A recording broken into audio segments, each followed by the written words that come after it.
I remember the exact moment when everything I thought I knew about spirituality shattered into 1,000 pieces. I was sitting alone in a quiet room, surrounded by ancient texts I had been studying for months, texts that the church had tried to bury for centuries, when I came across something that made my hands tremble. It was a passage describing a specific sound, a frequency, a vibration that Jesus himself had taught to his closest disciples, something he called the lost chord. But what made my heart race was not just the discovery of this sacred sound. It was the realization that this knowledge had been deliberately suppressed, systematically erased from the official teachings of Christianity, replaced with something else, something that would keep humanity locked in a lower state of consciousness. I felt a mix of anger and liberation in that moment, as if I had just been handed a key to a door I did not even know existed. If you have ever felt that gnawing sensation deep in your soul, that persistent whisper telling you that something fundamental has been hidden from you, that the spiritual teachings you received were incomplete, watered down, designed to keep you dependent rather than empowered,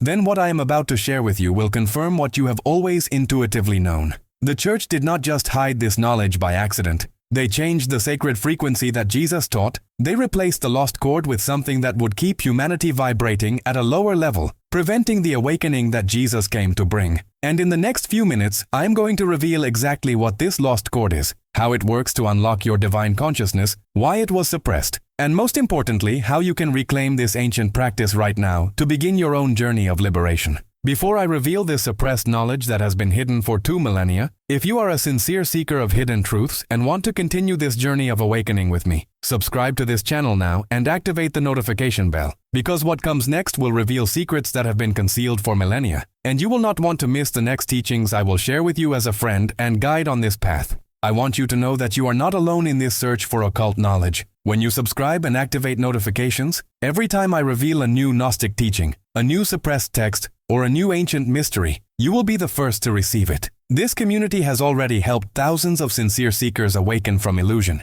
and I want to continue being your guide and friend on this path of spiritual liberation. In this video, you are going to discover the most suppressed teaching in the history of Christianity, the lost chord that Jesus revealed to his inner circle, the sacred frequency that has the power to unlock your divine consciousness and liberate you from the prison of material illusion. You will learn exactly what this frequency is, how to use it in your daily spiritual practice, and why the church feared it so much that they systematically erased it from all official texts and replaced it with something designed to keep humanity in spiritual bondage. This is not speculation or theory. This is documented in the earliest Gnostic texts, the ones that were hidden in clay jars in the Egyptian desert for 1700 years, because they contain truths too dangerous for the institutional church to allow. The Gospel of Thomas, the Gospel of Philip, the Gospel of Mary Magdalene, all of them reference this sacred sound teaching, this vibrational key that Jesus used to awaken consciousness. But the story of how this knowledge was suppressed is as important as the knowledge itself, because once you understand why they hid it, you will understand the true nature of the spiritual battle that has been waged for control of human consciousness for the past 2,000 years. Let me take you back to the early days of Christianity, long before the Nicene Council, long before the official church decided which texts were acceptable and which texts needed to be destroyed. Jesus taught his disciples using methods that were common in the mystery schools of his time, methods that involved sound, vibration, sacred tones that could alter consciousness and open doorways to higher realms of understanding. This was not unusual. The Essenes, the community that many scholars believe Jesus was connected to, used specific vowel sounds and tones in their spiritual practices. The Egyptian mystery schools that preceded Christianity by thousands of years had elaborate systems of sacred sound. The Hebrew Kabbalists understood that certain combinations of letters and sounds carried creative power, the very power that was used to speak the universe into existence. Jesus was not inventing something new when he taught the lost chord. He was passing on an ancient technology of consciousness that had been guarded by initiated mystics for generations. The Gospel of Philip, one of the texts found at Nag Hammadi, speaks of the power of names and sounds, how the correct pronunciation and vibration of sacred words could transform the one who spoke them. The Gospel of Thomas contains sayings of Jesus that hint at this sonic teaching, references to the word that was in the beginning, not just as a concept but as an actual vibration, a frequency that preceded and undergirds all of material creation. But here is where the story takes a dark turn, and this is what the church has never wanted you to understand. When Constantine convened the Council of Nicaea in 325 AD, the goal was not just to unify Christian doctrine, the goal was to create a religion that would serve the empire. A religion that would keep people obedient, compliant, waiting for salvation from an external source rather than discovering the divine power within themselves. The Gnostic teachings, which emphasized direct personal experience of the divine, which taught that the kingdom of God was not a future reward, but a present reality accessible through gnosis, through direct knowing, were declared heretical. And with them went the practical techniques that made this direct experience possible. The lost chord was one of these techniques. The sacred frequency that Jesus taught, the specific tone that could align human consciousness with divine consciousness, that could dissolve the veil between the material and spiritual realms, had to be eliminated because it gave people direct access to spiritual power. A population that could access divine consciousness directly, without the mediation of priests or institutions, was a population that could not be controlled. So they did something incredibly calculated. They did not just hide the teaching, they replaced it with something else, something that looked similar on the surface but had a completely different effect on consciousness. Now I want to pause here and ask you something that goes to the heart of why you are watching this video. Have you ever felt, deep in your being, that there is something fundamentally wrong with how religion is practiced, that the rituals and ceremonies, while beautiful, seem to lack the transformative power that ancient texts describe? Have you ever wondered why the early Christians were reported to experience ecstatic states, visions, direct communion with divine presence, while modern Christianity for many feels more like obligation than transformation? That intuition you have, that sense that something crucial has been lost, is not just your imagination. It is your soul remembering what was taken, what was deliberately obscured. And if what I am sharing right now resonates in your heart, if you recognize this hunger for direct spiritual experience rather than second-hand doctrines, I want you to do something powerful. Write in the comments right now the phrase, "I reclaim the sacred frequency." Do not underestimate the power of this public declaration. When you state that you are reclaiming what was hidden, that you refuse to accept spiritual substitutes, something fundamental shifts in your consciousness. And beyond that, when you comment, you are helping the algorithm bring this Gnostic knowledge to other sincere seekers who at this very moment are wandering, lost, searching for the same truths you seek. Do not keep this knowledge to yourself. Right now, I reclaim the sacred frequency and allow your declaration to serve as a beacon for other pilgrims on the Gnostic path. Now let me reveal what the lost chord actually is and why it has such profound power to awaken consciousness. The term chord in this context does not refer to a musical chord in the modern sense, though music is related to it. The lost chord is a specific vibrational frequency, produced by the human voice in a particular way, that resonates with what the Gnostics call the divine spark within you,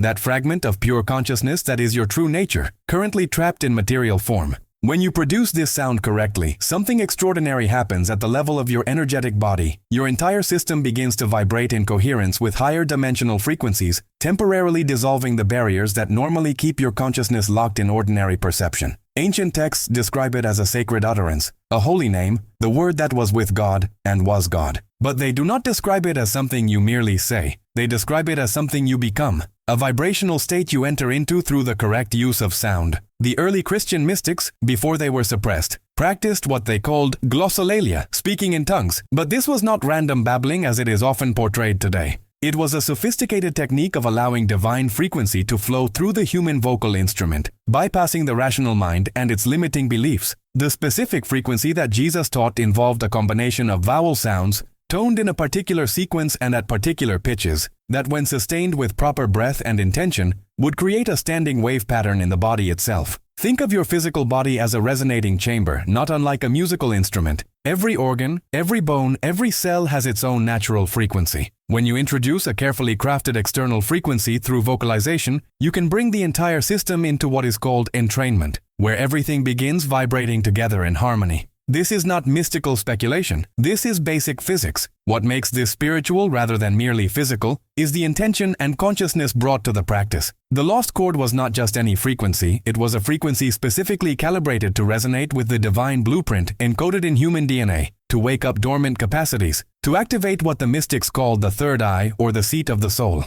The pineal gland, that small pine cone-shaped organ in the center of your brain, responds to specific vibrations. When activated correctly through sound, it begins to produce experiences of expanded awareness, visions, direct knowing, the very experiences that characterized the early Christian mystics and that the church later declared suspect or even demonic. But wait, because what I am about to tell you now explains why this knowledge was not just hidden, but actively replaced with something else. The church councils did not merely ban the lost chord teaching. They substituted a different frequency, a different set of tones and chants that would have a very different effect on consciousness. The Gregorian chants that became the official music of the Catholic Church are beautiful, I am not denying that, but they were deliberately designed to create a specific psychological state, one of reverence, submission, and dependence on external authority. The frequencies used in Gregorian chant are lower, slower, designed to induce a meditative state that makes people more receptive to doctrine and less likely to question authority. There is nothing inherently wrong with this,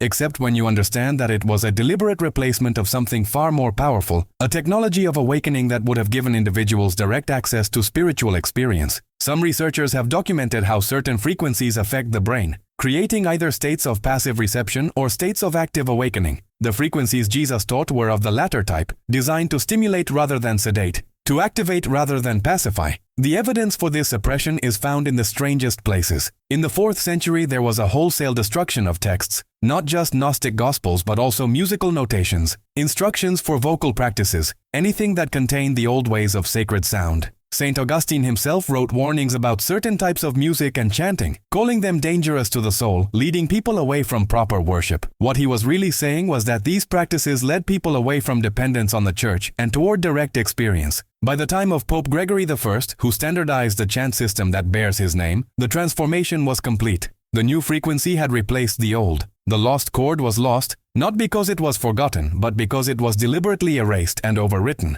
And for 17 centuries, humanity has been singing the replacement frequency, never knowing what was taken from them. Now you might be wondering, if this knowledge was so thoroughly suppressed, how do we know about it today? The answer lies in those clay jars buried in the Egyptian desert near the town of Nag Hammadi in 1945. When those texts were discovered and translated, they revealed a Christianity very different from what the official church had taught. They showed Jesus as a Gnostic master, a teacher of direct experience, someone who promised not salvation through belief, but liberation through knowledge, through gnosis. And scattered throughout these texts are references to sacred utterances, holy names, sounds that grant power and open gates. The Gospel of the Egyptians contains invocations, specific sequences of vowels and sounds that initiates would practice. The books of Ju, another ancient text, provides actual vocal formulas, saying that when these sounds are correctly uttered, the soul can pass through the archonic barriers, the limiting forces that the Gnostics understood as keeping humanity trapped in ignorance. These texts survived because some brave monk or group of mystics in the 4th century, saw what was coming, saw the suppression approaching, and chose to hide the most precious texts rather than see them burned. Let me tell you about someone I met a few years ago. A seeker who had been practicing traditional Christianity for decades, but always felt something was missing. She described it as a hunger that never got fed, a thirst that church services never quenched. When she encountered the lost chord teaching, when she began experimenting with the sacred vowel tones described in the Gnostic texts, she told me something that still gives me chills. She said it felt like coming home to a language her soul had always known, but her mind had forgotten. The first time she practiced the correct sequence of tones, sitting in meditation with the intention of connecting with her divine nature, she experienced what she described as an unlocking sensation, as if invisible chains she did not even know she was wearing suddenly fell away. Colors became more vivid, her perceptions sharpened, and she felt a presence, not external to her but welling up from within, a knowing that she was not just a body with a soul, but a divine being having a temporary human experience. This was not a one-time event. She continued the practice daily, and over time her entire relationship with spirituality transformed. She no longer needed external validation or priestly intercession. She had direct access. This is exactly what the church feared, because once you have that direct access, you cannot be controlled through fear or guilt or promises of future salvation. If this teaching is already expanding your consciousness, and you feel you have finally found a trustworthy guide on this Gnostic journey, leave your like now so that more seekers can discover these hidden teachings. Every like tells the algorithm that this content has value,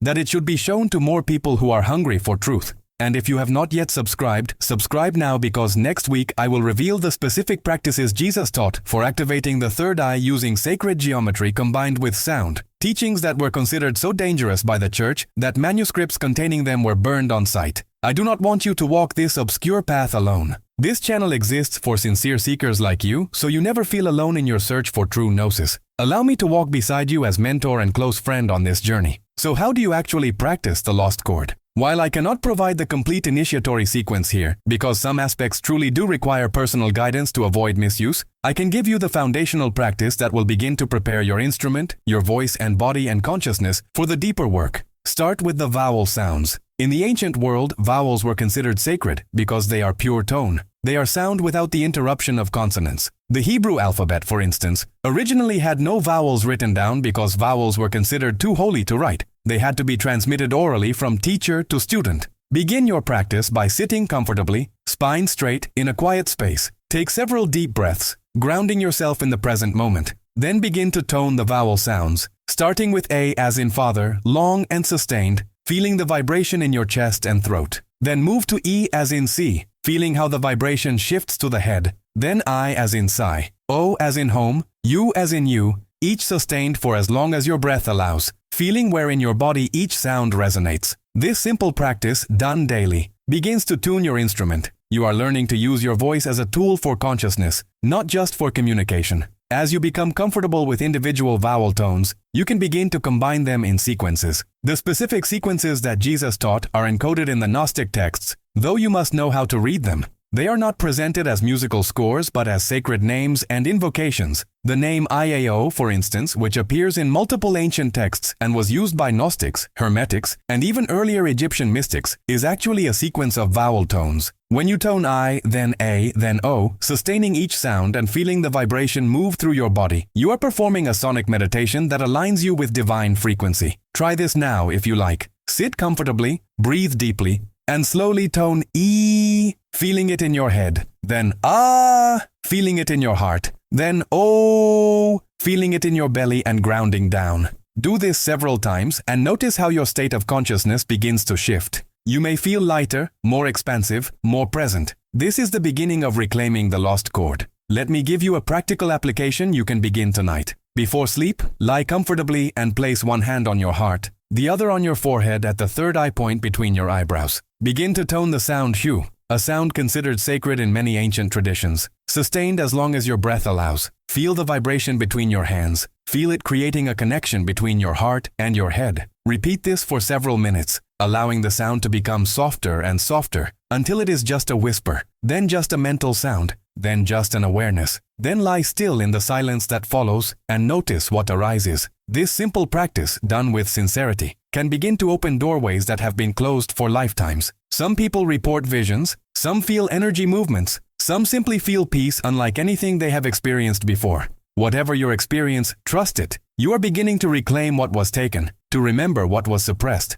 Now let us go deeper into why this frequency works and what it actually does at the level of consciousness. The human body is not solid matter the way it appears to be. Modern physics has confirmed what mystics have said for millennia, that matter is mostly empty space, that what we perceive as solid is actually vibration, energy moving in patterns. Your body is a standing wave pattern, constantly vibrating at specific frequencies. When you introduce a coherent external frequency through vocalization, through the lost chord practice, you are essentially recalibrating your entire system. Think of it like tuning a musical instrument. When a guitar is out of tune, it sounds discordant. When it is properly tuned, in harmony with itself, it produces beautiful music. The same is true of your body, mind, and spirit. The stress of modern life, the electromagnetic pollution, the psychological trauma, the limiting beliefs programmed into you since childhood, all of these create disharmony in your energetic system. You are out of tune with your divine blueprint. The lost chord practice is a method of retuning, of bringing your entire being back into alignment with its original divine frequency. But there is more. The Gnostics understood something profound about the nature of reality that modern materialism has forgotten.